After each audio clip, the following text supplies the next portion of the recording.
La mode, on est très Crazy Horse. Alors forcément, quand la mythique revue parisienne met en scène des icônes de mode comme Dita Von Teese, relookée par le génial couturier libanais Elie Saab, ou encore mieux, notre Ariel Dombal national mise en scène par notre idole Vincent Darré, eh bien nous on dit chiche, banco et on y go.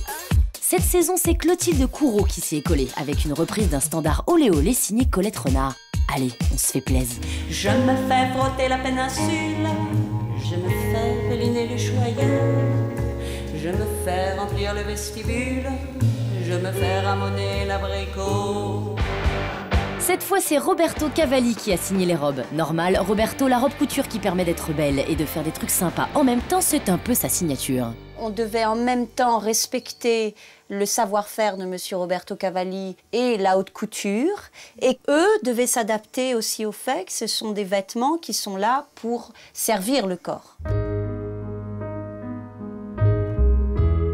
Mais bon, le Crazy, c'est pas que des stars et des fringues. Il y a aussi un chef d'orchestre qui met tout ça en forme. Il s'appelle Ali Madavi. Bon, allez, on y va. Ali Madavi est un photographe de mode d'origine iranienne qui a fait des campagnes publicitaires pour des marques aussi variées que Cartier, Thierry Mugler ou Agent Provocateur. Ces clichés très colorés de mode ou ces portraits de personnages extravagants, qu'il s'agisse de people, de stars du rock ou de stylistes reconnus, mettent en valeur un goût très prononcé pour les mises en scène baroques. Pas étonnant donc qu'ils se sentent comme un poisson dans l'eau au milieu du Crazy Horse. Je sais pas dans quelle catégorie mettre le Crazy Horse. C'est probablement une des raisons qui a fait que j'ai eu une sorte de choc thermique intergalactique la première fois que j'ai vu ce spectacle. Ça ressemblait à rien de ce que j'imaginais, mais qu'en même temps, c'était la définition aboutie d'une des facettes de la femme qui me touche le plus, qui m'obsède le plus. C'est vrai que c'est une maison très très difficile, que moi je compare souvent à une maison de couture, parce que c'est la même atmosphère, très avec beaucoup de femmes, avec des rivalités, des codes, une structure, des hiérarchies.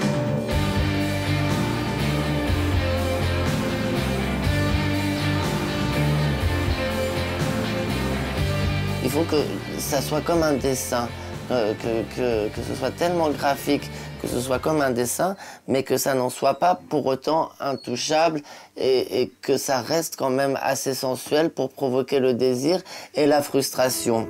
I wanna go to the beach. Et la frustration, Ali, ça le connaît.